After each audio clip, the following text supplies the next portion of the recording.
How to turn on or turn off modes and routines in customized apps on the Samsung Galaxy S25 series.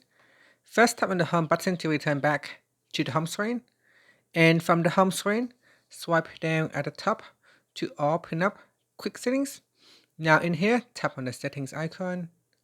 Next, we scroll down, and in here, tap on general management. After that, scroll down and then tap on customization service. Now in here, scroll down and then tap on modes and routines. Tap on the toggle button to turn it off or switch it on.